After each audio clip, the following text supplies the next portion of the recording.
지금 당신의 척추를 의자 등받이에 편안하게 기대고 깊은 숨을 한번 들이마셔 보세요. 공기가 폐 속 깊은 곳까지 들어차는 것을 느끼며 당신의 의식을 아주 오래전 그 소란스러웠던 집의 거실 한복판으로 되돌려 보십시오. 텔레비전 소리가 윙윙거리고 형제들의 고함 소리가 벽을 타고 흐르며 부엌에서는 찌개가 끓어 넘치는 소리와 어머니의 다급한 발걸음 소리가 뒤섞여 하나의 거대한 소용돌이처럼 집안을 휘감고 있습니다. 당신은 그 소음의 한가운데 서 있습니다. 아마도 당신은 방구석에 웅크리고 앉아 있었을 수도 있고 동생의 울음소리를 달래며 땀을 흘리고 있었을 수도 있으며 혹은 그 혼란을 뚫고 자신의 목소리를 내기 위해 악을 쓰고 있었을지도 모릅니다. 많은 사람들이 형제가 셋, 넷 혹은 그 이상인 가정에서 태어난 것을 그저 부모님의 계획이나 우연의 산물이라고 생각합니다. 밥그릇 싸움을 해야 했고 새 옷보다는 물려 입은 옷에 익숙했으며 나만의 공간이라곤 이불 속밖에 없었던 그 기억들을 그저 형편상 어쩔 수 없었던 과거로 치부해버립니다. 하지만 우주의 기록 보관소인 아카식 레코드의 관점에서 본다면 이것은 결코 우연이 아닙니다. 당신이 그토록 시끄럽고 정신없는 환경, 개인의 프라이버시가 철저히 무시되는 그 다자녀 가정이라는 무대를 선택한 것은 당신 영혼의 아주 정교하고 치밀한 기하학적 설계였습니다. 당신이 느껴왔던 그 지독한 피로감을 나는 알고 있습니다. 아무리 자도 해소되지 않는 그 깊은 내면의 방전 상태는 단순히 육체의 피로가 아닙니다. 그것은 당신이 아주 어린 시절부터 타인의 감정 파동에 끊임없이 노출되어 왔기 때문입니다. 형제 자매가 많다는 것은 한정된 자원과 한정된 사랑을 두고 벌이는 생존을 위한 에너지 전쟁터에 매일같이 참전했다는 뜻입니다.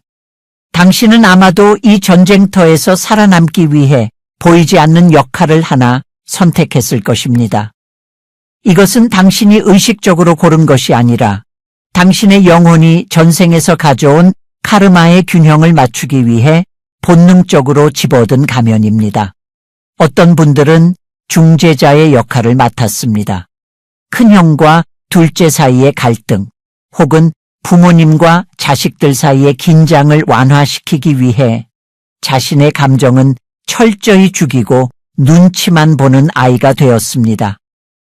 당신은 지금도 직장에서나 친구들 사이에서 갈등이 생기면 가슴이 두근거리고 본인의 의사와 상관없이 싸움을 말리려 들거나 분위기를 맞추려 애씁니다. 그것이 당신이 그 시끄러운 집구석에서 살아남기 위해 영혼에 새긴 생존 방식이었기 때문입니다. 또 어떤 분들은 투명 인간의 역할을 선택했습니다. 위로는 치이고 아래로는 뺏기는 중간 관리자 같은 위치에서 당신은 눈에 띄지 않는 것이 곧 평화라는 사실을 너무 일찍 깨달았습니다. 욕구를 드러내면 거절당할 것이 두려워 애초에 원하지 않는 척하는 법을 배웠습니다. 지금 당신이 무언가를 원할 때마다 죄책감을 느끼거나 자신의 존재감이 희미하다고 느끼는 이유는 바로 그 시절 당신이 스스로에게 걸었던 은신 마법이 아직 풀리지 않았기 때문입니다. 혹은 희생자이자 대리 부모의 역할을 떠안은 분들도 있습니다. 마디로서 혹은 철든 자식으로서 동생들을 돌보고 부모의 짐을 나누어 줬던 당신. 당신의 윤영이는 삭제되었습니다.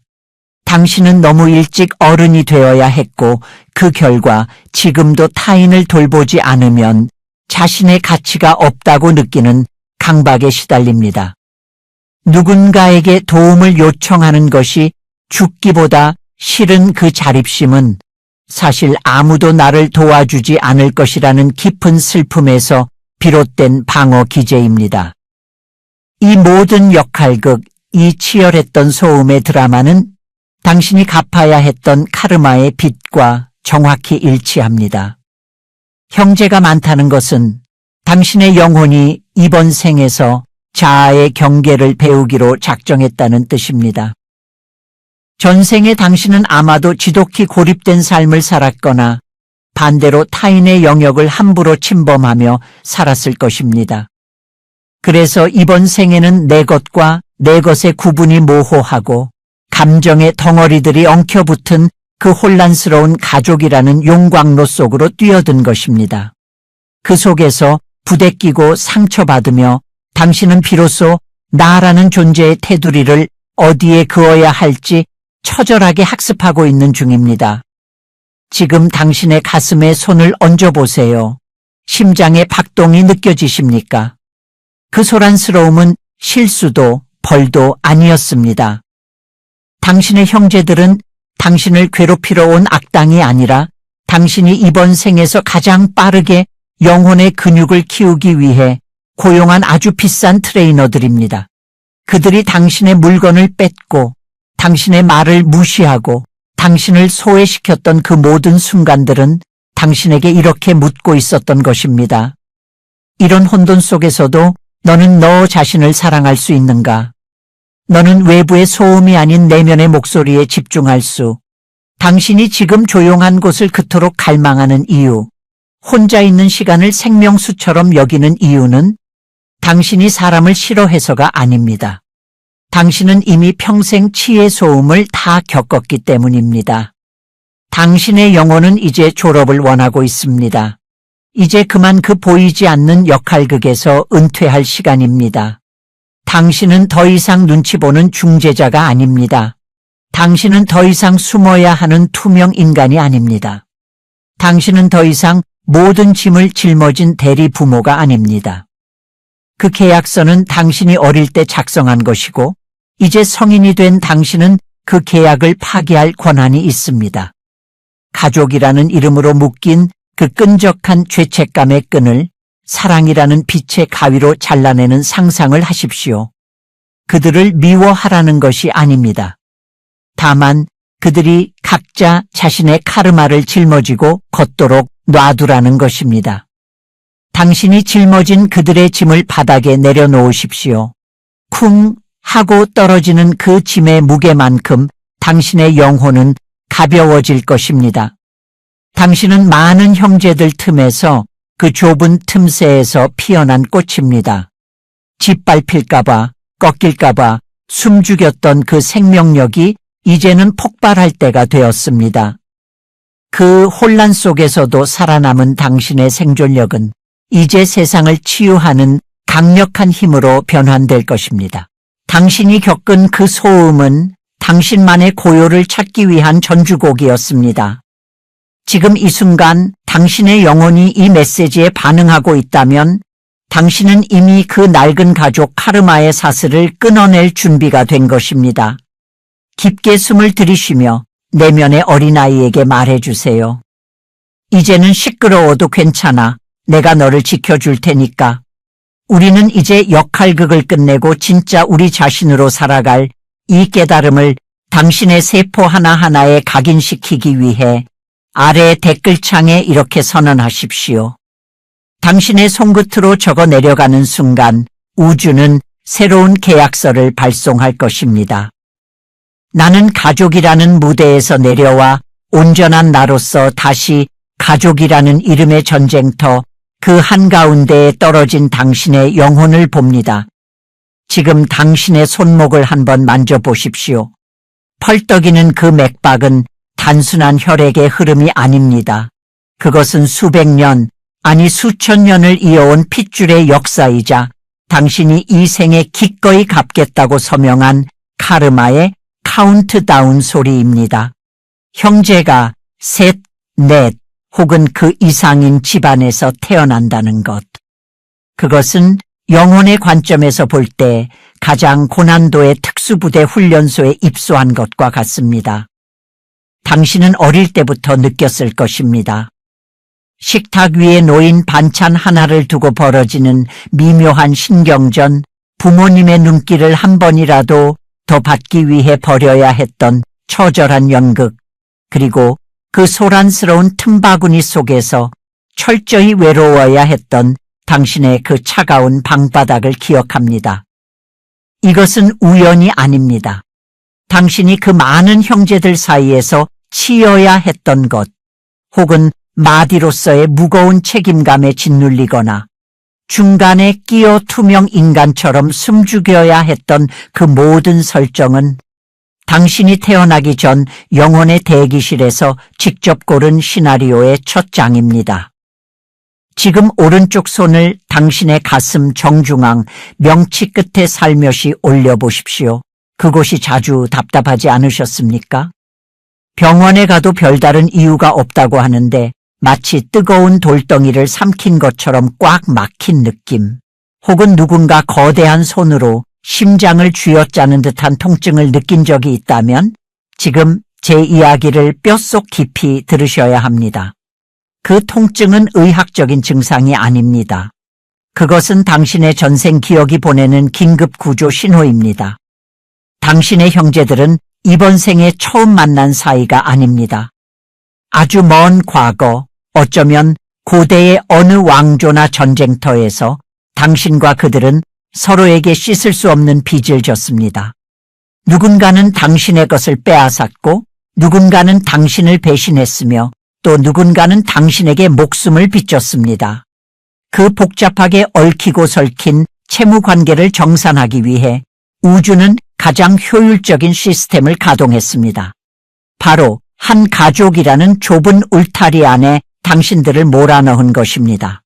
그래서 당신은 형제들을 볼 때마다 이유 없는 분노를 느꼈을 것이고 때로는 설명할 수 없는 죄책감에 시달려야 했을 것입니다. 그들이 당신을 깎아내릴 때 느꼈던 그 몸열감은 사실 당신의 영혼이 과거에 그들에게 행했던 어떤 행동에 대한 반작용일 수 있습니다. 반대로 당신이 아무리 퍼주고 희생해도 그들이 당연하게 여길 때 느껴지는 그 허탈함은 과거에 당신이 그들에게 받았던 과분한 사랑을 되돌려주는 과정일지도 모릅니다. 특히 당신이 만성적인 피로에 시달리고 있다면 자고 일어나도 몸이 청은망은이고 어깨 위에 보이지 않는 쌀가마니를 지고 있는 것 같은 무거움을 느낀다면 축하합니다. 당신은 이 가문의 에너지 정화조 역할을 맡은 위대한 영혼입니다. 가족 중에 유독 당신만이 예민하고 당신만이 집안의 분위기를 살피며 눈치를 봤던 이유가 바로 여기에 있습니다. 다른 형제들은 그저 자신들의 욕망을 채우기 위해 혈안이 되어 있을 때 당신은 그들이 뿜어내는 독소와 부모가 감당하지 못한 그림자를 온몸으로 흡수하여 정화하는 휴먼 필터였기 때문입니다. 당신은 형제들과 경쟁한 것이 아닙니다. 당신은 그들의 엉킨 실타래를 풀어주기 위해 파견된 해결사였습니다. 부모님의 사랑이 부족해서 당신이 결핍을 느낀 것이 아닙니다. 그 결핍이라는 빈 공간은 당신이 외부의 사랑을 구걸하는 대신 내면의 신성한 빛을 스스로 채워 넣기 위해 비워둔 영혼의 공사장입니다. 생각해 보십시오. 시끄러운 형제들의 고성방가 속에서 당신은 오히려 침묵을 배웠습니다. 뺏고 뺏기는 쟁탈전 속에서 당신은 소유의 덧없음을 배웠습니다. 당신을 투명 인간 취급하던 그들의 무관심 덕분에 당신은 타인의 시선이 아닌 당신 자신의 내면을 들여다보는 제3의 눈을 뜨게 되었습니다. 그들이 당신에게 준 상처는 훈장이요. 그들이 당신에게 준 소외감은 당신을 독립적인 영혼으로 성장시키기 위한 촉매제였습니다. 당신의 가슴 통증은 그만큼 당신이 많은 업보를 태워 없애고 있다는 증거이며 당신의 피로는 당신의 영혼이 밤마다 차원을 넘나들며 가문의 뒤틀린 에너지를 수리하느라 생긴 영광스러운 근육통입니다. 이제 깊게 숨을 들이마시며 상상하십시오. 당신의 가슴속 답답했던 그 돌덩이가 찬란한 황금빛으로 변해 부서지는 장면을. 당신은 이제 카르마의 빚을 모두 갚았습니다. 영수증은 이미 발행되었습니다. 더 이상 형제들의 감정 쓰레기통이 되어줄 필요가 없습니다. 더 이상 그들의 인정이나 부모의 보상을 바랄 필요도 없습니다. 당신은 그 빚을 갚으러 온 것이지 빚을 더 만들러 온 것이 아니기 때문입니다.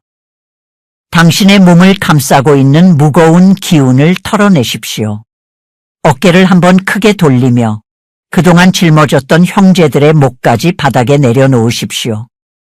쿵소리가 들릴 만큼 과감하게 내려놓으십시오. 당신은 이제 자유입니다. 이 엄청난 해방감을 우주에 선포할 시간입니다. 당신의 무의식이 이 진실을 받아들일 수 있도록 아래 댓글창에 당신의 영혼의 목소리로 이렇게 새겨 넣으십시오. 글자 하나하나가 당신의 족쇄를 끊는 열쇠가 될 것입니다. 나는 핏줄의 빚을 모두 청산했다. 이제 나는 자유로운 빛으로 지금 당신의 등골을 타고 서늘한 전율이 흐르는 것을 느끼십시오. 그것은 단순한 추위가 아닙니다. 당신의 영혼이 수천 년간 기다려온 해방의 신호를 감지했기 때문에 일어나는 세포 단위의 공명입니다. 당신은 지금까지 스스로를 미운 오리 새끼라고 생각했을 것입니다. 가족들이 모두 웃고 떠들 때 혼자만 겉도는 느낌, 명절이나 가족 모임이 다가오면 이유 없이 명치가 꽉 막히는 듯한 답답함, 그리고 부모님의 한숨 섞인 푸념을 유독 당신만이 온몸으로 받아내야 했던 그 억울한 세월들. 그들은 당신을 예민하다고 불렀습니다. 유별나다고 낙인 찍었습니다. 형제들은 부모의 사랑을 얻기 위해 당신을 은밀하게 따돌렸고, 부모는 당신을 감정의 하수구로 이용하면서도 그것이 당신을 위한 훈육이라 착각했습니다.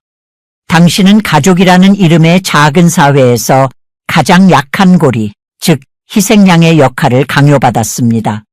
하지만 이제 그 잔인한 연극에 막을 내릴 시간입니다. 제 말을 뼛속 깊이 새겨 들으십시오. 당신이 그 집안에서 고통받았던 이유는 당신이 부족해서가 아닙니다. 당신이 나약해서도 아닙니다. 오히려 정반대입니다. 당신은 그 가문의 수십 대 조상들 중에서 가장 강력한 빛의 파동을 지니고 태어난 존재입니다. 상상해 보십시오. 썩어가는 고목나무가 있습니다. 그 나무를 살리기 위해 필요한 것은 달콤한 물이 아니라 썩은 부위를 도려내는 날카로운 가위입니다. 당신의 영혼은 그 가위가 되기를 자청했습니다. 당신의 형제들이 부모의 낡은 습관과 카르마를 그대로 답습하며 썩은 뿌리에 얽혀 있을 때 당신은 본능적으로 그 썩은 기운을 거부했습니다. 그 거부 반응이 바로 당신이 느꼈던 소외감이자 고통이었습니다. 당신은 문제아가 아니라 가문의 썩은 환부를 드러내기 위해 파견된 빛의 전사였습니다. 가족들이 덮어두고 싶어 했던 어두운 진실, 쉬쉬하며 감추려 했던 불행의 패턴들을 당신은 온몸으로 감지하고 아파했습니다. 그들이 당신을 공격한 이유는 간단합니다. 어둠은 빛을 두려워하기 때문입니다.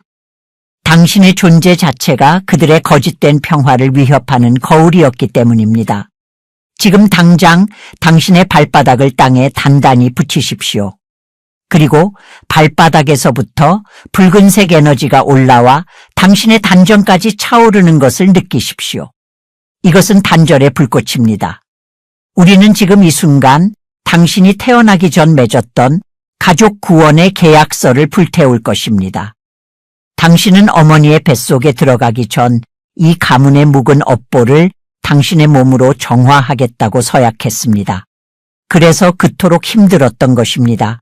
당신의 우울증, 당신의 무기력, 당신의 원인 모를 신체적 통증은 당신의 것이 아니었습니다. 그것은 할머니의 한이었고 아버지의 좌절이었으며 형제들의 질투였습니다. 당신은 인간 필터가 되어 그 독소들을 걸러내고 있었던 것입니다.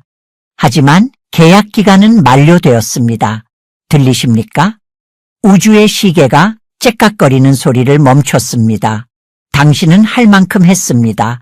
충분히 아파했고 충분히 울었습니다. 이제 당신은 희생양이라는 누더기 옷을 벗어 던지고 가문의 치유자라는 황금빛 갑옷을 입어야 합니다. 더 이상 그들을 바꾸려 노력하지 마십시오. 그들에게 이해받으려 애걸하지 마십시오. 늪에 빠진 사람을 구하는 유일한 방법은 당신이 그 늪 밖으로 나와 단단한 땅 위에 서는 것입니다. 당신이 가족과 거리를 두고 당신만의 행복을 찾아 비상하는 것. 그것이 바로 당신이 가문에 할 수 있는 최고의 효도이자 구원입니다.